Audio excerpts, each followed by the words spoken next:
in the past, you've talked about the importance of quality communication.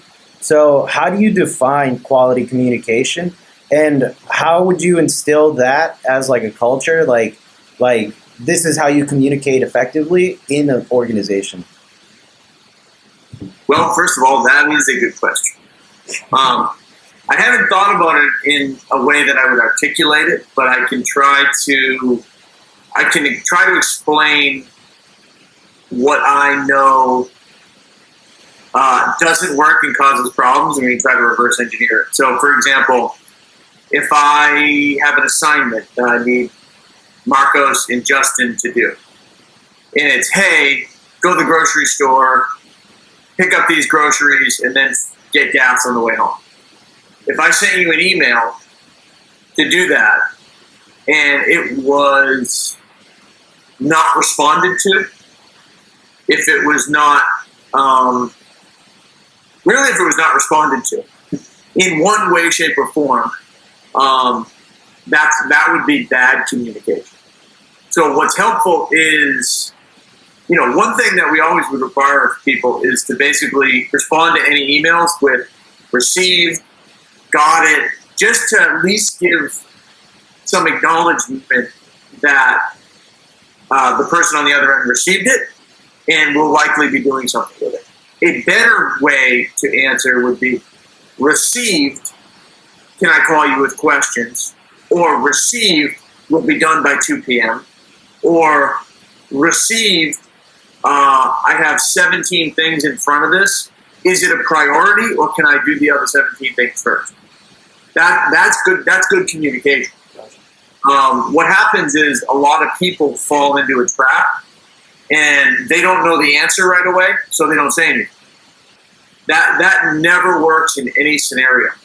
So if I ask you a complex question that says, hey, can you find me a file in Ignite? It should have been from like 2015.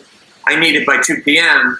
And then you don't answer and don't say, received, received, I don't know what that document is, or I don't know what you mean by that, or I don't know what Ignite is, out of fear of my response being, what do you mean you don't know what Ignite is? You've been here for 2 months, right? You have to over communicate, but not inundate. So over communicating is being a little bit clearer than you think you have to be, especially on email. Over communicate, but don't inundate. In other words, inundating in that same scenario would be, hey Ryan, message received. I'm going to go to the file at 2 p.m. Approximately by 2:15 is when I expect to be done. At 2:17, I will scan and email it to you. And at 2:19, I will put it back on the desk. That's inundating people with information. Okay. You don't want to do that either.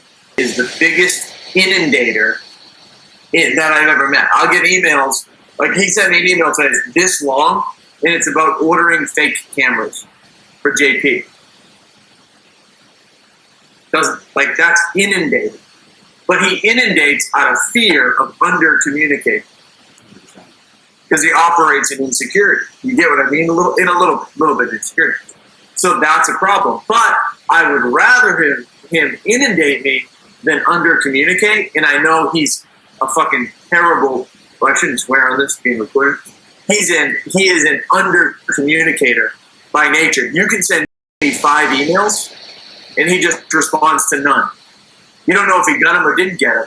The problem is his track record shows that those 5 emails go into an abyss and they don't get touched because he's busy running around doing stuff. That's poor communication. So then to make up for poor communication, he inundates you with information. It's the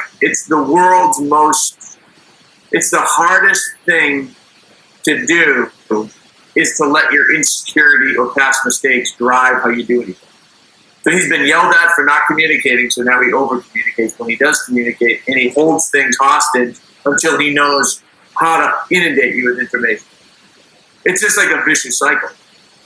So any email you get should be acknowledged. If you're really good, it's acknowledged with what you'll be doing with it. received, should have this done by the afternoon. If I don't, I'll follow up again. That's good communication. In the office, in amongst amongst us when we're actually physically present, not just through email, it's got a little bit different of a meaning where you want to. We were in a place where people wouldn't communicate at all. Back partly because I think we had some of the wrong people. But if there were problems, or if there were things that weren't working, or if people were banging their head against the wall, they just wouldn't speak up. Probably likely because they feared, kind of my reaction to a degree. Not necessarily justifiable. A lot of times rooted in their own insecurities, personal insecurities. So trying to get that stuff out, I think, is great.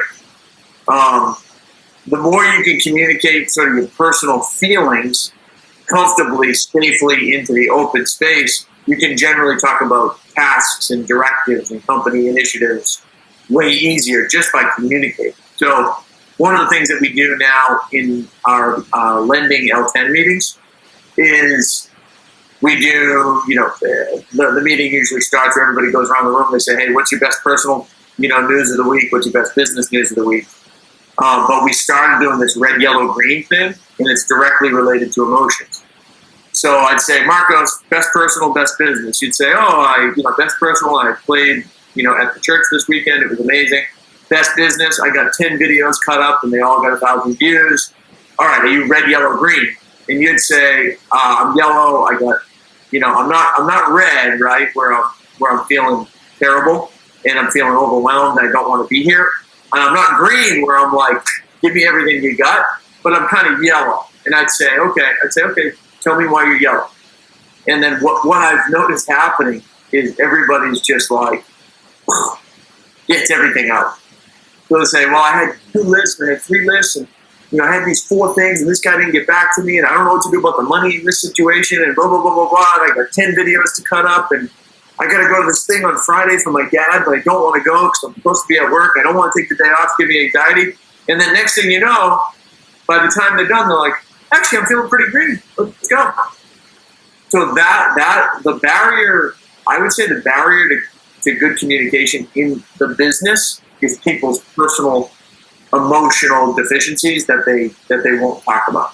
So once you can get these people to speak openly and honestly and personally, I mean, you can get a lot of stuff done. I think that's what I would define as good communication, is talking as openly and honestly as you can, and getting whatever shit is on your chest off your chest, because then the clarity that comes with that, as far as like tasks, assignments, and due dates, is like so easy. The biggest thing, some of the reasons, there's a few people that I'm thinking of right now that we've lost people, is because of their significant others being a bad influence.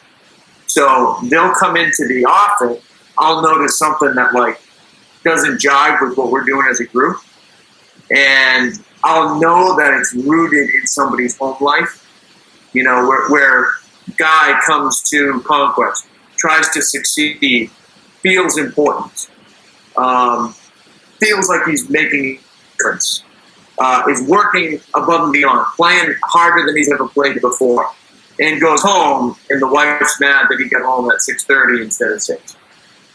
They're working into the bone over there. What the heck? And they don't get what's being fulfilled in the people in our organization. They don't get it. So they go home and they don't understand. And then that plants a seed inside the heart of the person who's working for us. And then they come in, they start punching out at 5 or whatever.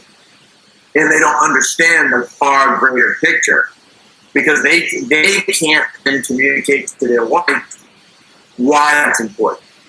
So that ends up taking root. We've lost people for that. And those were guys who had relatively big roles here, and their wives just absolutely destroyed their careers. And they would never listen to me when I said that, because, I don't know. They had to make somebody an enemy, I guess. It was me. And both of them have begged for their jobs back. True story. And you can only go home and be miserable with somebody for so long before it bursts, you know? But this company can be the bad guy. What are you doing over there? It's just not, it's unhealthy. And then that takes root, destroys the way that you operate and communicate with your people, then you're out the door. But we sniff it out really fast now. So I would say that's another way I think people's personal emotions get into the way of their communication. If there was anything at all that you liked in that video, you're welcome. If there's anything you didn't like, blame Marcos. But either way, like, subscribe, comment, whatever suits you.